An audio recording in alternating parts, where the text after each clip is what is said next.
Good morning, ladies. How are you? I know I'm doing okay. You want to know why? I got some parts. So this is going to be the video where I'm going to be showing you guys the first mod for my Z. So I've been driving this thing for the last little bit. I put on like a little bit over 1,000 kilometers on this thing already. It's so much fun to drive, but there are a couple things that I want to change about the car. So one of those things is noise. So for my own safety and for the safety of other people, I have to make the car louder. Now hear me out. So when you're driving this thing on the inside, it's actually quite refined and quite quiet. Now that's kind of not really what you're expecting out of a sports car. But when you get in here, you have your key.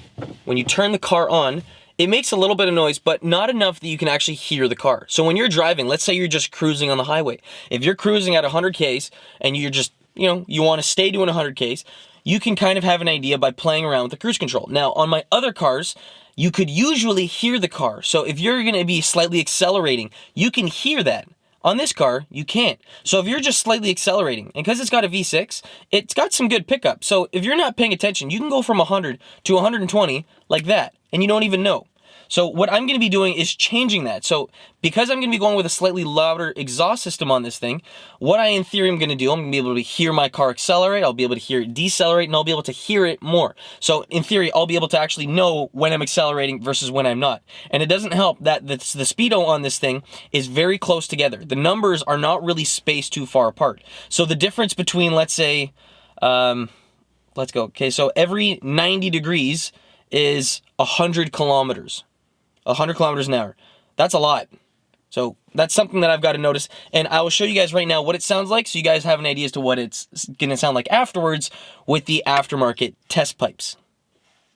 So this is in neutral. We've got the car up in the air with the windows up.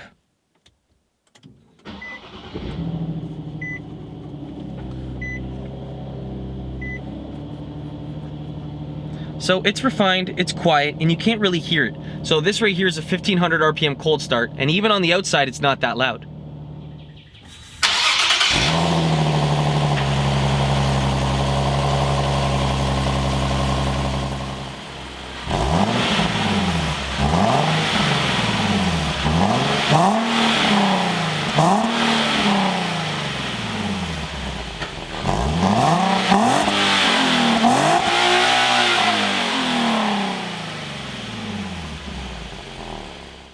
So I ended up buying some OBX Resinated test pipes. So they're both made out of 304 stainless steel. They're not going to rust out on me because they're a high quality steel. Now one thing that you are going to need to do if you guys want to install these on your car is you're going to need to buy these O2 sensor plugs. Because these things come with two ports, one for your regular O2 sensor and then another hole if you want to run a wideband setup, you're going to have to plug the wideband setup, and that's why you're going to need two of these, one for each test pipe. But in the meantime, I'm going to turn my little fan on so I can let the Z cool down a little bit because I don't want to work with the exhaust when it's nice and hot. But in a matter of like 15 minutes or whatever, I'll see you guys and we're going to get starting to work on the Z. Okay, so I'm currently underneath the Z. I am looking right now at the driver's side catalytic converter. You can see that there's an O2 sensor found right in front of it. We've got two bolts back here that we have to loosen up. This is attaching to the catback. And then before that, there's going to be 3 bolts up at the header. One of them found, let's see if I can zoom in. The one found up top there. There's another one found just underneath it. And there's going to be another one on the opposite side. So I'm first going to disconnect the O2 sensors and then start unbolting each one of these bolts. Hopefully, well, nothing's really going to be seized or anything because the car is relatively new, but you never know. So the bolts that we have back here that attach the front pipe to the catback, these here are 14 millimeter nuts. Now we're gonna have to break each one of these loose, and then at that point the catback is going to be disconnected. So I'm gonna disconnect both of these in the back first for this side here along with that side, and then I'm gonna work my way forward. So I first tried to remove each one of these nuts by hand, and it didn't really work out. So I then tried to go with using a little bit of heat and then some penetrating fluid along with a really long breaker bar to get them out. Now thankfully after that I was able to remove each one of these nuts. After the nuts were cracked loose, I then grabbed my ratcheting wrench and just removed each one of these nuts. Now I don't know why it was that difficult, but when you're working with exhaust, usually the stuff is a little bit rustier than normal. So if I were to remove any other bolt on the car, it should be rather easy. When it comes to exhaust stuff, it might be a little bit trickier. So if you guys have a torch and penetrating fluid and a breaker bar, you should in theory be able to remove everything. So even though this car is basically new, it's got 30,000 kilometers on it, I still needed to break out a torch to get the stuff out. Repeat this procedure to both of the nuts and bolts that are found on this side of the exhaust. Do the exact same thing for the other side, and then we can continue to remove the rest of the exhaust. So about 5 minutes later, we were able to remove both of the nuts found on the driver's side and the passenger side ends that connect up to the Y pipe. So next up, I'm going to start to remove the O2 sensors that are found a little bit forward. So for each side of the Y pipe, you can see that we have one O2 sensor found here and another one found over here. Now before I go ahead and start to disconnect them, I'm first going to remove the electrical harness found here, and then I'm going to slide out the top part of it so that the wire can be removed. So I'm going to first remove and disconnect the O2 sensor before I take out the cat. I'm going to do the same thing to this side. So you just slide it up and over this little clip, found right there, and then it's just a matter of removing the little electrical harness right here. So it's probably going to take 2 hands to do that, but it's not that difficult. Just be sure not to pull on the wire so you don't damage the connector and cause yourself more problems. Disconnecting the little connectors found underneath the car might be a little tricky, especially because the bottom side of the car is always exposed to dirt, but you should be able to just unclip it, pull the O2 sensor side of the connector out, and then the wiring harness part of the connector stays attached to the transmission. After that, you should then be able to remove the O2 sensor by grabbing an O2 sensor socket and a ratchet. After it's cracked loose, you should then in theory be able to just unthread the entire thing by hand and then set it aside. Now, if you have 2 connectors, be sure to remember which side is driver's side and which side is for the passenger. With it disconnected, you can then do the exact same thing to the passenger side O2 sensor, and then we're going to move up a little bit forward more. Next up, we need to remove this bracket that's connecting both sides of the catalytic converters together. So you can see that there's a 14mm nut here, there's 2 more found underneath, and another one found on this side. Once you remove them and disconnect them, you can take that bracket and set it aside. With that bracket now out of the way, you can see that there's a lot more room to get access to the bolts that are found up by the header. So you can see that we've got 2 of them that we can easily get from down here, one on the bottom side, down there, and then another one on the top. Now the most difficult one is going to be the one that's found on the other side of that. And if I'm not mistaken, I think we need to get access to that from the engine bay. Okay, so I'm gonna give you guys a quick update as to what the hell has been going on. So as you guys can tell from basically outside, it's not anywhere close to the same time that it was before. So this is like basically after dinner time. I've been working on getting the driver's side downpipe part out. I got the passenger side out, but the problem that I'm running into is one of the bolts up top here is so, I don't know if the threads or whatever are so rusted, but they don't want to come out. So I've been trying a breaker bar, I've been trying an impact gun, I've been trying ratcheting wrenches, I've tried everything, and I can't seem to get the other bolt out. So this one here, I snapped.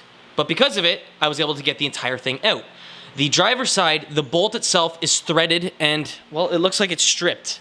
I've been trying to get access to it from inside the engine bay to the left of the shaft, whatever, the steering shaft. I tried getting it from underneath the car, and just for the life of me, I can't get it. I think I might have to grind it off or do something, but it kind of sucks because I figured, even though this car is so new, it's a 2014, and it just turned over 30,000 kilometers on the odometer. You wouldn't think that a car like this is so difficult to work on. I thought when you're working with something that's new, that hasn't been winter driven, and that's barely even been driven in the rain, you'd think that it'd be okay to work on. But from the looks of it, it's definitely not the case. Okay, so I don't know about you guys, but when stuff doesn't quite go the way you want it to, it feels like an emotional roller coaster. When stuff is going awesome, it's great. But as soon as something doesn't want to come out, it sucks. You get pissed off. You get frustrated. You get, it just sucks. I got popped in the face by a wrench. I cut myself right there. I cut myself over here, scraped myself pretty good. The back side of my head is hurting from pushing off the ground. It sucks. But, you see this? This is the little son of a friend guy thing bolt that was stuck. So I finally got this out. Now, unfortunately, I won't be able to use this again, but what's nice is that this kit that I bought comes with all new hardware. So I'm not gonna need any of this stuff, but it kind of sucks because I had to destroy it. So even though this car's new, it's done 30,000 kilometers, hasn't been winter driven, barely is driven in the rain, this shit is really that stuck. But it's stupid because if you can take a look at it, it's not even that rusty. Like, it doesn't really make sense as to why this was that stuck. And I had to use an extractor socket to take it out. But it's out, which means the loud parts can go in. So to make your guys' lives a little bit easier, if you guys want to do this procedure, you're going to want to remove the intake boxes that are leading up to the throttle body back there. So I have the passenger side one out. I first removed the front part, disconnected it from here, and then also removed this little tube. So that all came out in order to get access to the bolts that are down there in that dark spot. That's where the cat was. So it was down in that section. It's kind of hard to focus. Will that help? Down there. I don't know if you saw that flange, but yeah, it helps. So come down there. It'll help a lot. Same thing goes for this side. Now this side's gonna be a little bit more tricky because there's more stuff going on this side, but taking the intake box out is going to be helpful. Now the problem that you're gonna be fighting on this side is the fact that the steering rack comes from the steering wheel down to the rack, and you're gonna be fighting that because there's not a lot of tolerance in between the header and the steering column. So you're gonna have to remove that, or not really remove it, but you have to like get in between there, sandwich it, and try to get that out. Now, if I were you guys, I would not use any kind of impact tools. So if you have a really big impact tool like this, take the wheels off with this. Don't use this for the header bolts. Trust me, otherwise you guys are gonna be in the same position as me where you're gonna be hating yourself. So you're gonna need a really long extension, like at least 2 feet worth of extensions, and you should be able to get down there to get to that last bolt. So those bolts are the outside ones. So this is the driver's side cat, passenger side. That bolt I snapped off, I used the impact for that one. This one I was able to remove it by using a lot of heat and penetrating fluid. Coming over top of the header from underneath the car is going to be super helpful to remove this guy and that guy. Getting to the other two are going to be quite simple. They're not really that hard to get access to. Once you remove this little brace right here from underneath, this is where those 4 14mm nuts were. Once you take that off, getting to those bolts is rather simple. But here comes the fun part. So we've got these 2 test pipes here. So the install is going to be a lot easier. We're not going to be using old bolts. We've got all new bolts over there along with gaskets. Now you are going to need 2 of these plugs because you have one spot here and one spot here for O2 sensors. If I'm not mistaken, the G37S runs dual, I think. Don't quote me on that, but if you have a 350 or 370, you're going to need 2 of these. You're going to plug the short, like the little bung right here. If I can thread it in.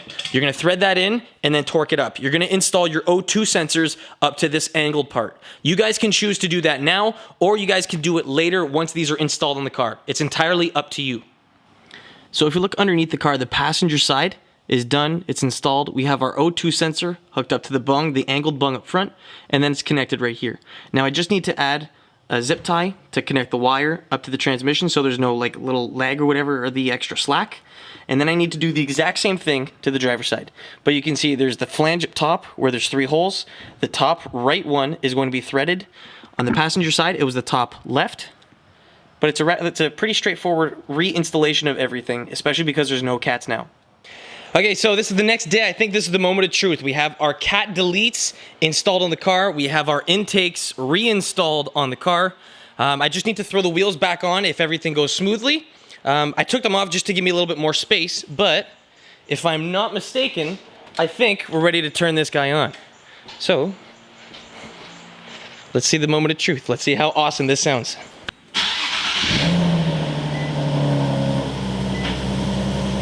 Oh, that sounds nice.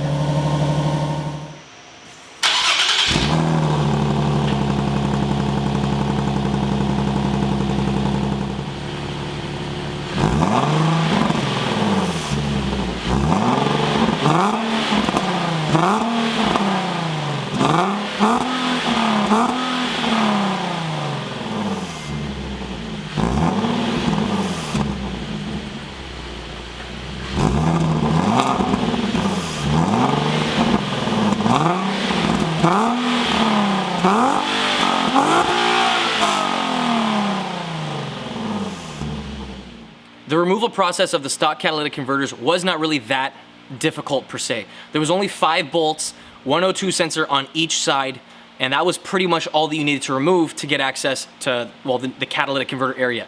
Now, depending on how old your car is, that might be the only difficult part to remove those bolts. If they're super rusty, it's going to give you a hard time. But if you use some penetrating fluid and a torch, maybe even some extractor sockets, you will be able to get this done. So because it does come with the new hardware, it does make it so that the install is rather easy. But at the same time, the way that the car sounds now is basically how it should have sounded stock. So it sounds a little bit louder, it's not annoying, it's not drony, but it gives a little bit of feedback, especially when you put your foot into it. At idle, it basically sounds identical to stock, but when you put your foot into it, it rewards you. If you guys want to pick up any of the products that I use today, check the description box. If you guys want to see more mods for the Z, stay subscribed, keep on coming back to the channel, and you guys are going to see all the stuff that I have coming for this thing. Next week, I've got a couple things happening with the Z. I have appointments made, I've got multiple things going on, I gotta go pick up some parts, so it's gonna be a good one. But anyways, guys, if you have any questions about the video, throw it down in the comment section below, and I'd be more than happy to help. Again, guys, thanks for watching. I'll catch you in the next one. Peace.